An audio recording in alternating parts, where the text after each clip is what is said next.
Welcome. Welcome to the second weekend of the 2021 Spring Rights Literary Festival. We have many more events this weekend. I'm going to put the link to springrights.org in the chat so you can see what else we have. And then we've got workshops that are going to continue through November, actually. I thought it was fun to spread them out, and it's all free. Spring Rights is a program of the Community Arts Partnership of Tompkins County, also known as CAP. I am Robin Schwartz, CAP's Program and Grant Director. Megan Barber, CAP Executive Director, is also on the call and will take over in case anything happens to me during the call. I have lost electricity during past events, so it's always good to have that backup. All Spring Rights events from May 5th to the 16th are being taped. So if someone misses it tonight, they can always see it at another time, which is great. Once the videos are on springrights.org, everyone who is registered will get an email telling you that they're there. You may have noticed there are two events at the same time tonight. There's a trampoline storytelling competition at 7, and our poet laureate reading is also at 7. Both are taped, so you could catch one of them at another time. Some housekeeping. Throughout the event, hey, why is Deirdre highlighted? Should be me. You are highlighted. Oh, all right. I learned something new about Zoom every time I use it. Throughout the event, we will ask the audience to please stay on mute. If you have taken yourself off mute, please put yourself back on. And to the people tonight who are going to do Q&A, keep yourself on mute unless you're actively talking, and that'll cut down on background noises. We do enjoy seeing your cats and dogs in the screen in case they show up. We love to see your engagement in the chat. Because we're all on mute and we can't hear each other, that's how we know people are engaged. So put your comments in, put questions, we'll socialize on chat. I'd like to thank our wonderful sponsors, Ithaca College, Spring Rights sponsors, Ithaca College, Wegmans, M&T Bank, CFCU Community Credit Union, the Odyssey Bookstore, and the Ithaca Marriott. We also receive support from New York State Council on the Arts, and Poets and Writers helps us pay our participating writers. Although the festival is free, all of our programs are free, we always ask for donations at our events. So if you feel moved to donate to the amazing Community Arts Partnership, any amount, I'll put the link in the chat along with our CAP website and the Spring Rights link. And we begin. I am now turning the mic over to my friend, Sue Perlgut. She is the director of the Senior Theater Troupe. That's not Sue. Hi, Deirdre. There she is. I'm there and I'm not there. There I am. Hi, everybody. Welcome to, I'm reading a script on my other monitor, so maybe I'll just put it in front of me so I don't turn my head. Hi, and welcome to this Spring Rights performance of the Senior Troupe of Lifelong. I want to thank CAP, Megan and Robin for having this event virtually, and thank Lifelong for their support. As Robin has said, I'm the director and sometimes performer with the troupe. I'm also a filmmaker, which works for us in these pandemic times. I'd like to introduce you to the troupe. They're all on mute. You'll hear from them in the talkback. So when I say your name, just wave so people can see you. So, but I don't see, okay, so Deirdre Silverman, Emily, Paula, I'm just gonna say your names because I don't see you, Caryl Santucci, Caryl Henry Alexander, Janie Bibbie, Jean Senegas, Michael Schaff, and did I miss somebody because I don't see you? Okay. Did you say Emily? I did. Oh, okay. Because I can see Emily. Did you say Carol? I did. Oh, never mind. I'll just go through them all. Yeah. You'll be talking to them at the end. They'll be spotlighted, so you'll see everybody. So a little about the Senior Troupe of Lifelong. We present living history theater, which this evening features the theme of cars. We've been performing living history theater for more than 22 years. Some members of the troupe I'm the only one who's still here after 22 years. People come and go all the time. We feature stories from the troupe's lives, stories that the troupe writes that are both humorous and serious. And in pre-pandemic times, our living history theater was performed in person as choral theater with both soloists and a choir. And I'm going to hopefully share my screen so you can have a sense of what it, so sharing my screen. Okay, this is what it looked like when we were performing in person. This is a rehearsal. This is what we do. We sit in chairs. Somebody is reading their story, and the troupe is participating by motion and by sound.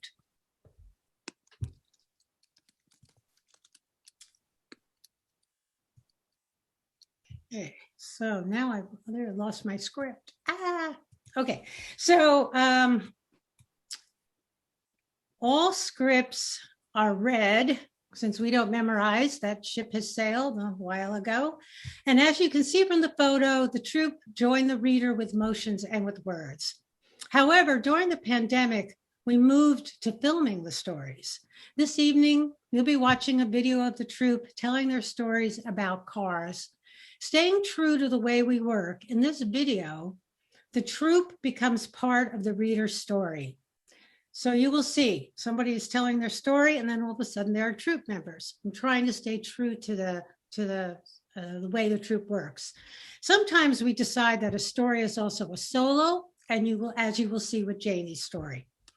In late April, I taped the troupe members one at a time in a socially distanced manner, and in 2.5 weeks created this video. Our only out-of-town member, Caryl Henry Alexander, taped herself. This project is partially supported with a grant from the Community Arts Partnership of Tompkins County. Now, with any luck, I'm going to share the video, and after the video, we will have a talk back with the troupe. So hang in there while I figure out, since I don't do this that often. Okay, I'm sharing my screen. You can do it. I know, but it's not showing up. We rehearsed. Robin and I practiced this. What's going on? We did practice this. I'm sharing my screen, but it's not showing me which screen I'm sharing. Yeah, just move the, you can see that you can move the whole Zoom thing out of the way. You dragged it down a little bit. Yeah. There you go. No, it's not showing me. Nope, it's not. Let me share my screen. I'll just babble for a while you babble while it says your screen sharing. All right, I'm going to stop sharing. I'm going to try it again. Sorry, people. We had this down. So it was Mark Silverman that we forgot to mention. Right.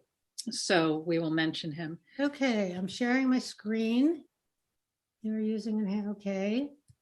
It's not showing up. All right, let's try this again. Oh, there it is. You see it? Yeah. Does everybody see it? Yeah. Okay, yeah. Excellent. All right, here it goes. Yeah. Oh, it's probably because we're using two screens. Okay, so mute yourself. Did you optimize it? It didn't give me that choice. Oh. That would make a difference. Oh gosh. I think what you should do is it's going to show pixelated. Okay. So I think people will be patient if we can figure that out. All right, you got to be patient, people, because we really did have this worked out. I mean, worst case scenario, I'll share it. Oh. Okay, let me try again. You could send me the link. So why is it not new share? Why is it not showing me where I want to share? That's the weird thing it's not doing. It's behind the Zoom. Oh, I see what you're talking about. Yeah, but it should show me it did. I'm going to remove the spotlight. Maybe that helps. We rehearsed this, everyone. We did. Why don't you send me, Sue, why don't you send me the link? Okay, I will. Sorry. Send it to me via email. Okay. And then I will babble at people, which I'm very good at. Okay. So I just wanted to tell people while we're figuring this out that CAP is starting a creative recovery fund. And I sabotaged the video so I could get a chance to talk to you about this. The reason we did see the video, it's just that if you don't click this button that says optimize it, you see it very choppy. And that's what Sue didn't see, is that optimize thing. Yeah, I don't see the video. And that's why she's going to send it to me. And we did rehearse, by the way. I mean, I don't understand why it's not letting me. Megan, can you talk about the Creative Recovery Fund while Sue and I figure this out? Yes, I can. Sue, I'm in my mail, so send it to me. Send me the link. I just Okay. did, but I was trying to see if I can't do it. All righty. So yeah, we just launched a creative recovery fund, which I'm really excited about. It's all about supporting artists and art groups to address the different pandemics that we're going through, the public health crisis, the economic situation, racism, and climate disaster. So we're raising funds right now to give back out this summer to artists who are going to propose amazing projects, I'm sure. And we've raised right about $14,000. So we're trying to raise another 5 or so with generous support from the Community Foundation that seeded the program. So we'll be sharing, you're welcome to donate, and we'll also be, you're welcome to apply as well if you're an artist, and we'll be sharing out what the projects are this summer once we make some decisions. Thanks, Megan. I forgot to say the video is about 35 minutes. So you sent it to me and I can't open it. Is it password protected? No, it's the private link. Oh my gosh. Wait, So listen, don't express your frustration. I'm going to take you into a private chat, Sue. Great. And so it's just you and me talking. So wave at everybody. Wave, people. It's going to happen. So no doubt. So Sue, I'm just talking to you via chat. Thank you, Mara, for suggesting that. And Megan, it's on you. Talk to people. I still see us. I'm just happy to see lots of friends here. My Spanish teacher from high school is here, Senora Twomey, and some other friends and board members. So thanks everyone for being here. I'm confident that this will get worked out. I know Robin knows a lot about tech, so bear with us. I used to know a lot about tech. The new Zoom land. I'm gonna let someone in.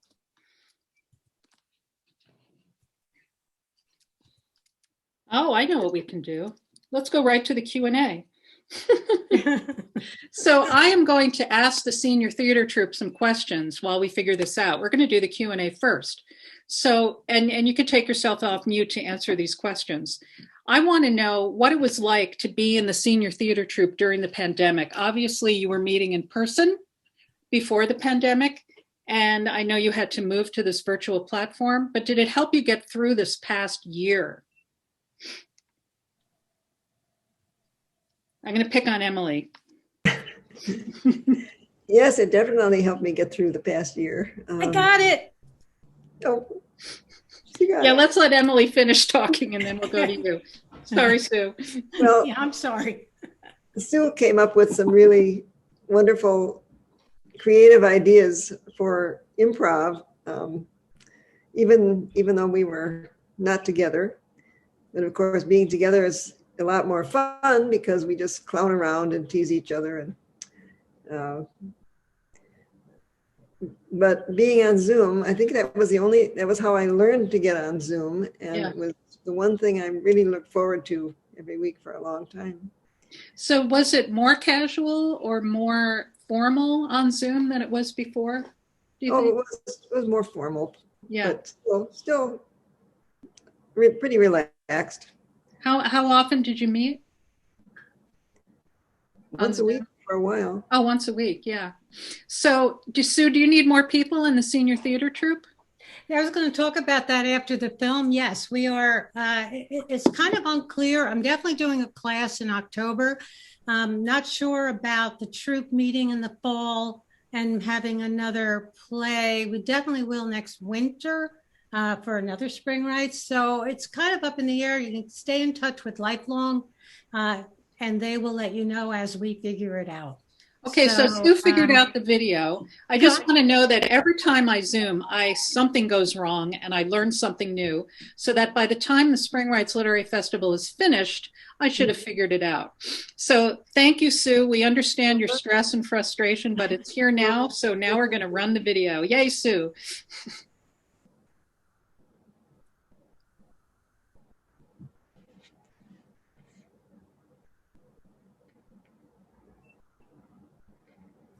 Oh, spoke too soon. There it is. It was the summer of 1943. I was 9 years old, and my sister Paula was 17. So naturally, we lived in completely different worlds. Mine was the world of imagination. I still played with dolls, though I'd graduated from baby dolls to girl dolls. My friend Blair and I created elaborate stories for them, most of them involving romantic situations. But what did we really know about romance? Nothing. Nothing. Nothing. Nothing. Nothing, that is, except what we saw in the movies or read in comic books about Archie and Veronica, who mostly hung out at the beach or the drugstore. My sister, on the other hand, lived in a world of true romance. She was glamorous the way Lauren Bacall was glamorous. Sometimes when she was on the upstairs phone talking to one of her boyfriends, I would secretly eavesdrop on the downstairs phone. I wanted to know how boys talked to girls they had the hots for, and how girls answered back. When Paula got serious about a boy named Bob, they used to dance in the living room to romantic songs like Stella by Starlight and Tangerine. When the dancing ended, and Bob pulled Paula down on the couch beside him, he used to slip me a quarter so I'd vamoose. So I never really got in on the good stuff, like kissing and petting, that I knew was going to happen when I left. I thought all that was going to change one evening when Bob came to pick up Paula in his father's old 1940s cream-colored Ford sedan. Ever curious, I wanted to know where they were going. Bob winked at me and didn't answer. My heart raced. Maybe they were going to the parking lot that overlooked Lake Michigan, the one where I'd heard lots of couples went to make out. And that's when I had what I thought was the cleverest idea ever. I would sneak into their car and hide on the floor of the back seat like an undercover spy in the movies. When Paula ran upstairs to get something she'd forgotten, I slipped outside and crouched down on the floor of the back seat, then waited for them to come out. The dirty carpeting smelled like wet dog, but I held my breath and tried not to breathe till they'd climbed into the front seat. Bob started the car and off we went. Come over here. Paula scooched up close beside him. She laughed and said in a scolding voice, Not while we're driving. Both hands on the wheel, please. My plan was working. Boy, oh boy, would I have a story to tell Blair tomorrow. We were cruising along toward the lake when suddenly Paula let out a shriek, and the car skidded to a stop in the middle of the road. What was happening? Had we hit someone? I couldn't stand the suspense and popped my head over the front seat to see what was going on. Emily, you little devil, what are you doing back there? Bob had slammed on the brakes to avoid hitting a squirrel, and that blasted squirrel had blown my cover. Paula was furious, but Bob thought the whole thing was hilarious. He did a fast U-turn and drove back to our house, where I was deposited like a sack of potatoes on the front lawn. And so ended my mission to learn the secrets of love.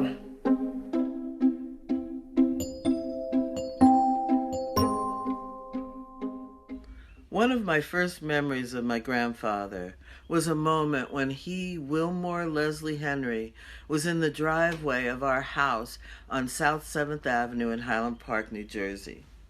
In this photograph, you can see the house that my father built. a cute Cape Cod style Sears kit house, built with wood, cement, painted white with green shutters. Our yard is well manicured, as my dad loved being outdoors and interacting with plants. In this photograph, my grandpa was standing next to his car. It was a giant 1955 black Buick Special. He had me in his arms, and I'm a smiling 2-year-old.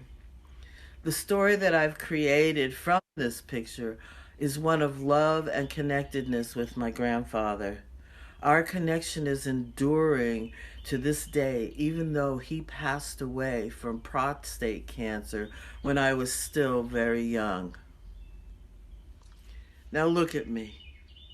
I was dressed in a light-colored coat.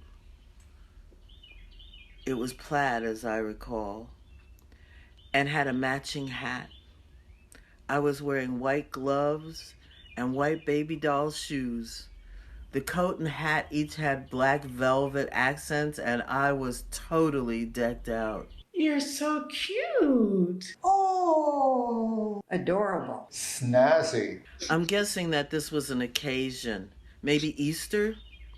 The funny thing is that this photograph is my first car memory.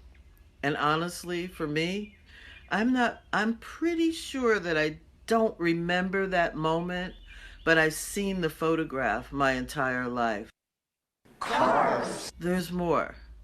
Let me share with you a joyful time that my sister and I had several years later after that photograph was taken. The fun began when my parents would drop my sister and me off at Nana and Pop-Pop's house on Friday evenings so that they could go to the Latin Casino. Deb, my sister, and I would pajama party there with our cousins. We all got to sleep in the same bed, all 5 of us, in a red Castro convertible in the living room. I had so many memories of helping Nana cook delicious breakfast with fresh laid eggs from Grandpop's hens. But my favorite place was the back seat of Nana Sistrunk's 1965 pink AMC Ambassador. On Saturday morning, she would wake us early and pack us into her car. That car was both pink and humongous, and the back seat seemed as big as Nana's living room. We had so much space in the back that we carried on our playful behavior. We rode down Route 18 in absolute joy, chatting with Nana and watching the world go by without any parental control. Headed to Englishtown Flea Market, which was Nana's farmer's market. To go to the flea market, we would leave her house early in hopes that we could purchase our produce and meat as the farmers were still unloading their trucks. Corn, watermelon, tomatoes, sweet potatoes, cabbage. And peaches. I really loved meeting the farmers and tasting the food. When Nana got what she needed, we would pile back into our mobile playroom and make our way home.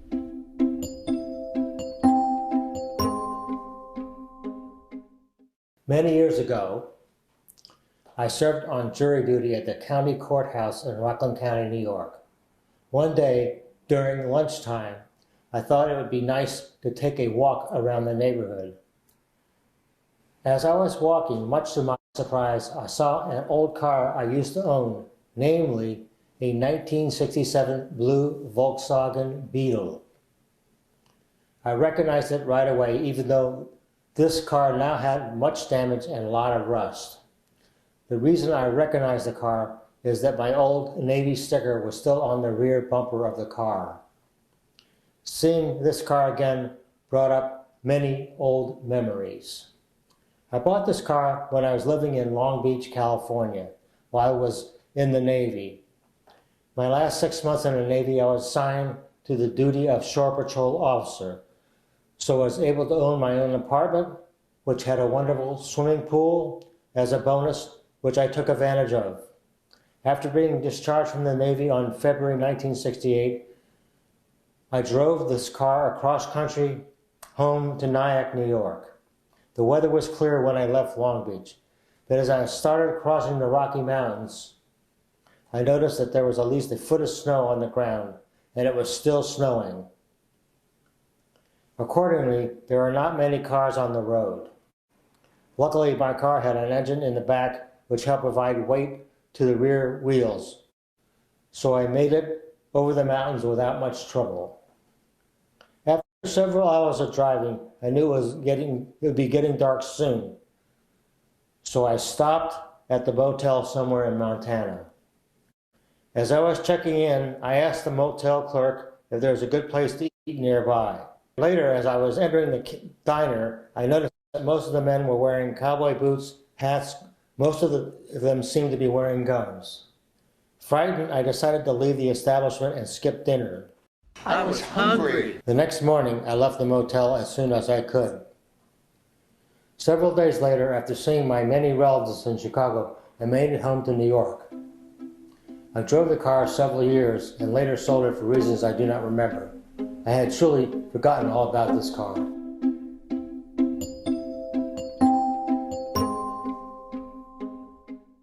If cars could talk, my 1972 Pontiac had some stories to tell. It could tell me how it got that deep dent on the passenger side. That dent was the result of an unplanned event that occurred before I bought the vehicle. I wish my car could tell me why it coughed so much. I do believe I heard it complain whenever I tried to start it on cold, blustery mornings. I thought it said, "Leave me alone," several times before finally relenting and whirring into action to get me to work on time. Just like me, my car did not like climbing hills. At the base of the hills, most cars are ready to leap into action and go faster. Mine would act like it was much more content to take its time and go slowly, as if to say, "Don't rush me." My Pontiac apparently loved being taken for rides by tow trucks. It got to be a regular thing. So regular, in fact, that the tow truck driver and I saw each other more often than I saw my next door neighbors. One day the driver must have thought he was talking to himself rather than to me, one of his best customers. He said, "You need a new car," instead of saying to himself, "She needs a new car." On another occasion, I watched as he drove to my driveway. He was shaking his head as if to say, "I can't believe she still has that old car." I loved my Pontiac. My friends and co-workers smiled when they saw it for the first time.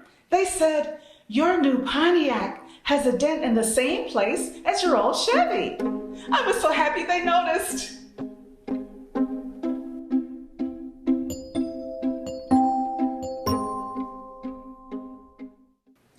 For most of my adult life, I haven't cared very much about cars.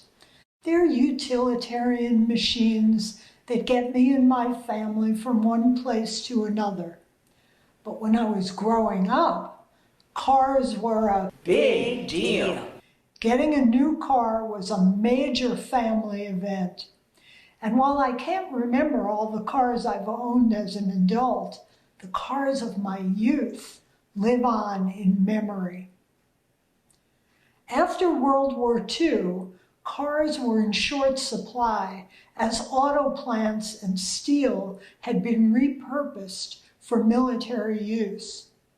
People fixed up their old cars and kept them on the road. So the first car my father was able to get after the war was special. Not only was it a new Chrysler, It was a creamy off-white, an unusual color for cars at that time. We all loved it, especially my father, until the day a neighbor boy, David Beanstalk, threw up on the back seat. Although it was cleaned repeatedly and no one else detected an odor, my father insisted he could smell it and got rid of the car. Shortly after that, my father was badly injured in a railroad accident. My mother, who hated driving, had to do it all for the 2 years of his recovery. Even after that, my father was unable to manage the shifting required by a manual transmission. So it was a big day in our family when, in 1952, we got our first automatic transmission car, a navy blue Pontiac with hydromatic drive that my father could manage.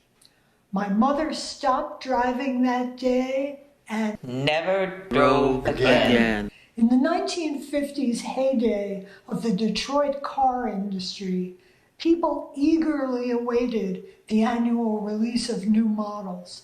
It was a kind of national pride. What amazing innovations would be revealed? In 1956, we got an Oldsmobile that turned people's heads. Just the look of it was new. A two-tone car, powder blue and white. It was the first of the hardtop convertibles. The whole roof of the car in one svelte motion slid into the trunk. And it had power windows that could be controlled from the driver's seat. No more cranking windows up and down. I remember visiting my grandmother on Mother's Day, my cousins standing around wide-eyed and passers-by stopping to watch as my father raised and lowered the car roof and windows over and over again. Wow, that is so cool. Look at that. Look at Oh, that. look at that. What happened to the roof? The look on his face was pure joy. In 1959, my parents moved up to a Cadillac, and after that they traded it in every 2 or 3 years for a new one. They loved these big boats, but I, as a rebellious teenager, thought they were the height of vulgarity and hated having to drive my mother around in them, or worse, be seen driving them by myself.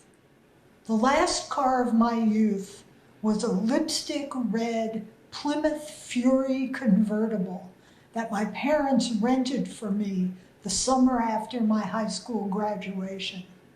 Though I only had the car for 3 months, I still remember the joy of zipping around to and from the beach, wind in my bleach blonde hair, flirting with guys at stoplights.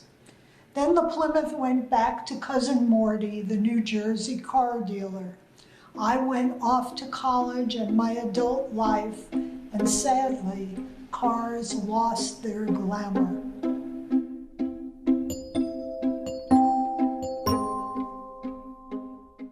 In 1963, I was a college student and I wanted wheels.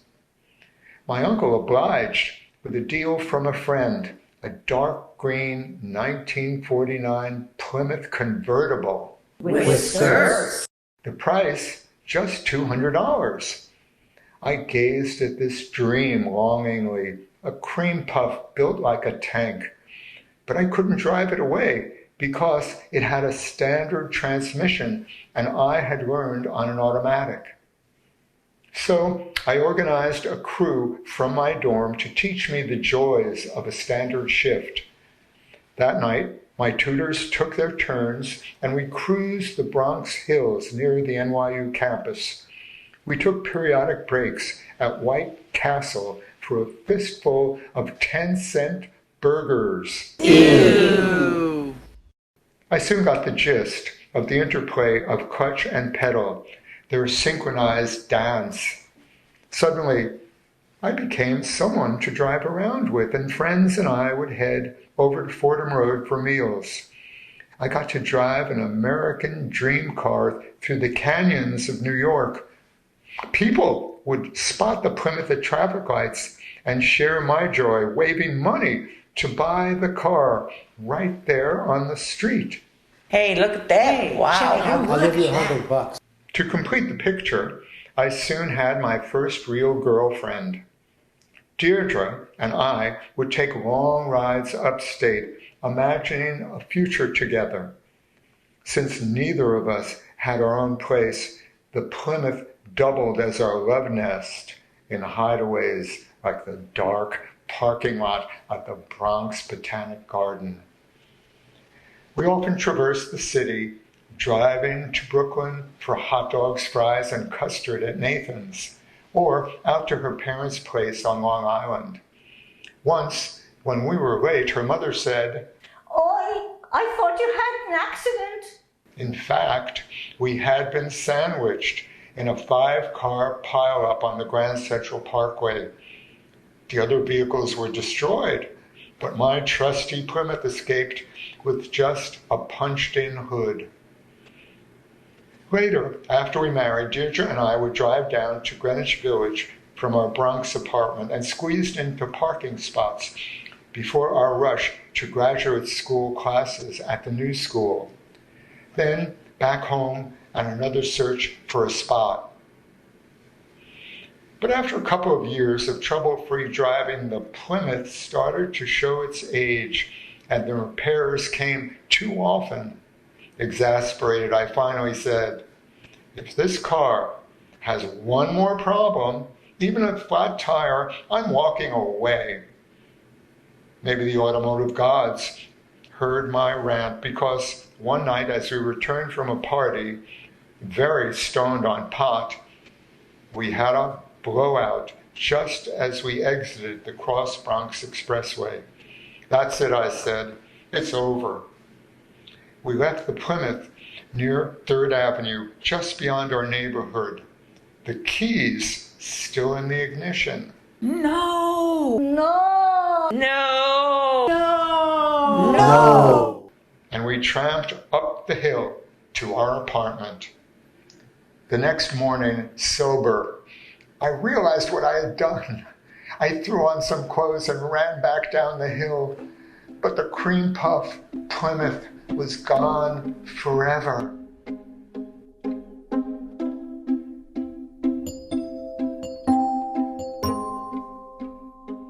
It's obvious that in order to drive, one needs gas and to be able to see out the windshield. I have had challenging experiences on both fronts. When I lived in Kansas, I had a lovely 45-minute drive through the countryside to and from work, a hilly, curvy road through fields and farmland.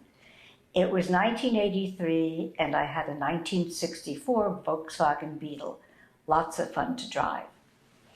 One day the gas gauge stopped working, and while initially concerned, I figured out a way to do without it.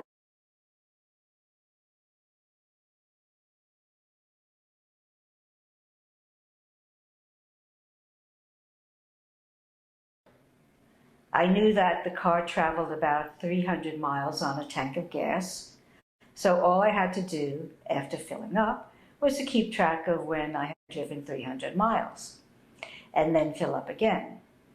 The only problem was knowing how many miles I had driven on trips that were shorter than 300 miles. So I kept the log affixed to the dashboard with a magnet where I could keep track of how many miles I had gone on each foray, till I had reached 300. One day the magnet gave way and the log flew out the window. Oh no! Oh no! At first I despaired, which led me to hunt for it along the grassy slope that was right there.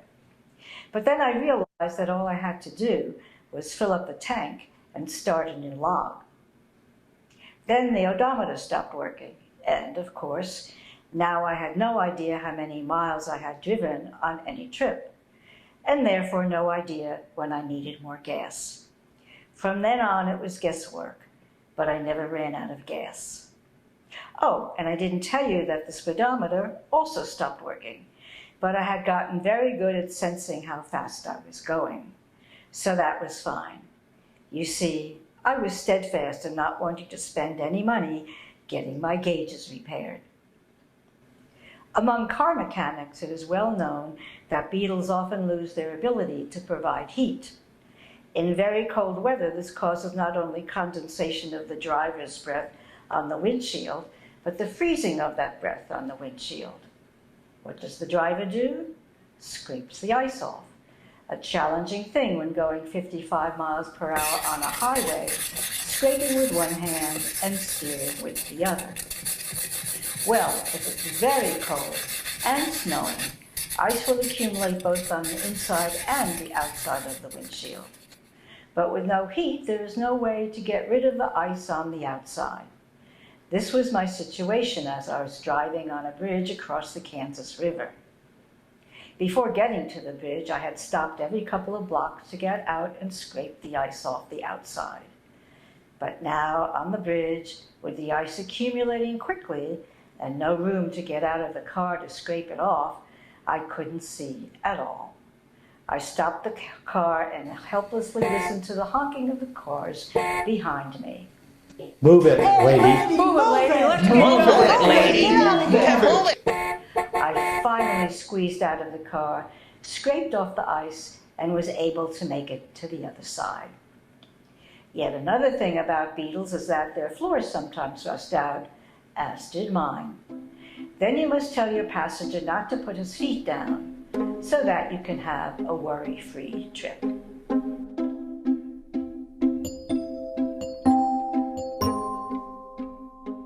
I bought my first car at age 17, a Plymouth, from my Uncle Pete, before I knew how to drive.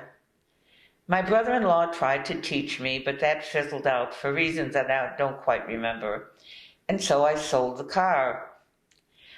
I pretty much forgot about driving after I moved to New York City at 19. New York is a walking city, or bike or cab. I think the main reason most New Yorkers want a car is to get out of the city.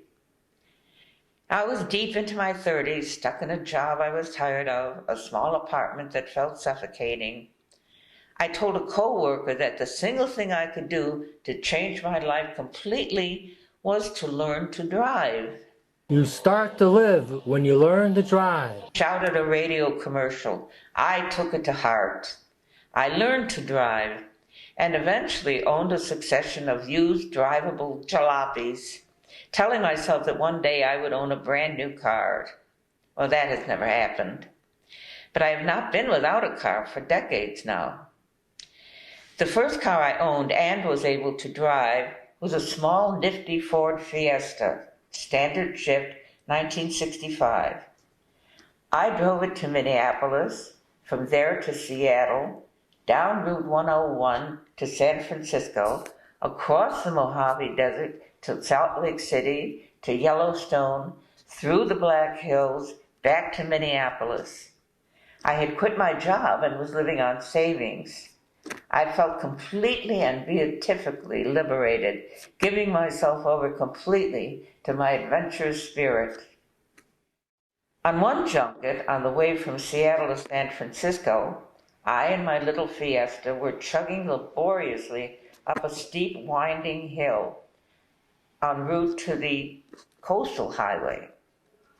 As the road steepened, the Fiesta kept pushing hard and harder and slower. I feared any second we would begin rolling backwards into disaster. The brakes could only stop the wheels from turning. They could not stop us from sliding backwards. I knew I had to shift gears. Now, shifting gears in a standard shift car is almost a spiritual exercise, really. I'd have to take one foot off the accelerator, press down on the clutch. Very nearly simultaneously, I'd have to grab the gear shift and pull it into first, and then accelerate. It was a true act of faith and a breathless moment, because in that brief second, the gears would be unclenched and motion suspended. Still, I executed the maneuver with my heart in my mouth and a cool mind and steady hand. The car immediately responded, chugging confidently forward to the top of the hill. I felt a thrill of triumph that I have never forgotten.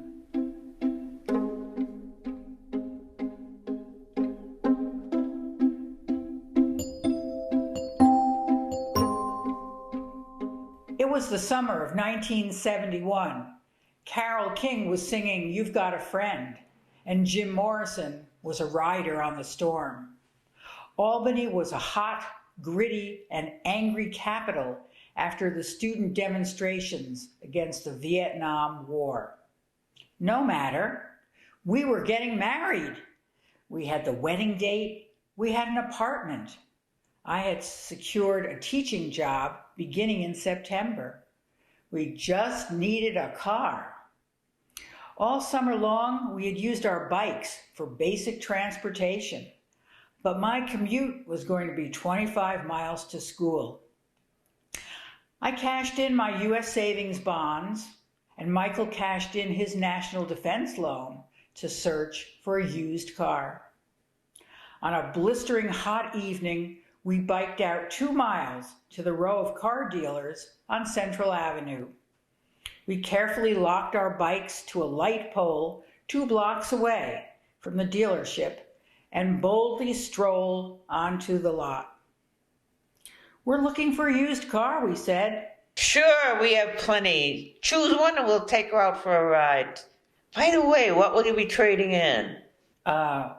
We don't have a trade-in car, we replied, trying to sound nonchalant. We chose a model we liked. The salesman insisted that he drive it on the highway, proudly pointing out the car's outstanding features. As he accelerated, he turned to us in the back seat and asked, You want power? She's got power. Look, no black fumes coming from the exhaust.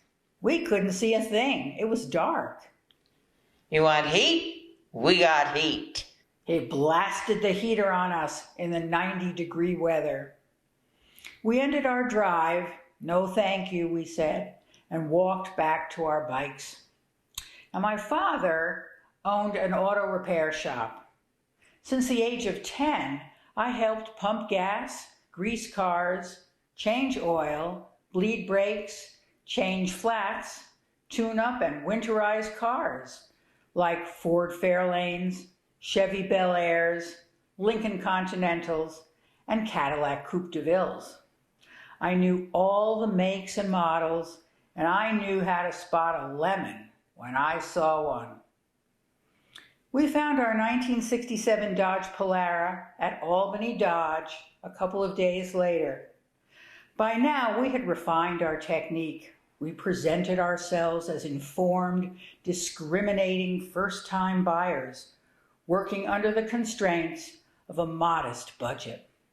Our car was a beauty, turquoise blue, with two-tone leather bench seats. It was 3,700 pounds of heavy metal. Of course, you'll be servicing the car before we pick it up, I said confidently, looking directly into the eyes of the salesman. Yes, certainly. We'll be giving it a thorough going over. Oil change, filter, grease, transmission, and brake fluids. You know the works. We'll call you in a couple of days, sweetie. Great! Michael couldn't pick it up with me that day for some reason. No problem. I went alone. This time I biked onto the lot, excited to pick up our car. I'd just like to take a look under the hood before I sign the bill of sale, I said confidently. I walked over to the car, popped the hood, and adroitly pulled out the dipstick. Nothing but thick black oil. That was a bad sign. And it was a quart low. Then I pulled out the transmission dipstick. Black, too. I could only imagine the oil filter. I slammed the hood closed. The salesman looked up, both astonished and sheepish. This car hasn't been serviced at all, I said indignantly. When I come back tomorrow, I expect everything will be taken care of. The next day I repeated the routine. A golden viscous oil glistened on the dipstick. I deliberately counted out the $1,050 in cash, muscled my bike into the trunk of the car, and sped away on Aretha's Freeway of Love.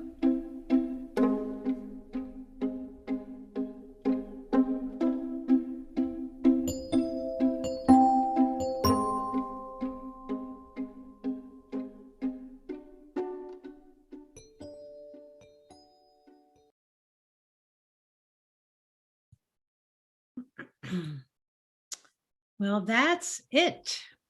That's our stories about cars.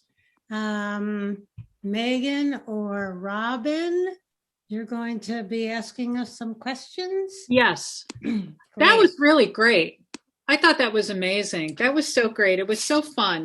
And I think that many of us remember that cars were very special. You know, the designs were really special.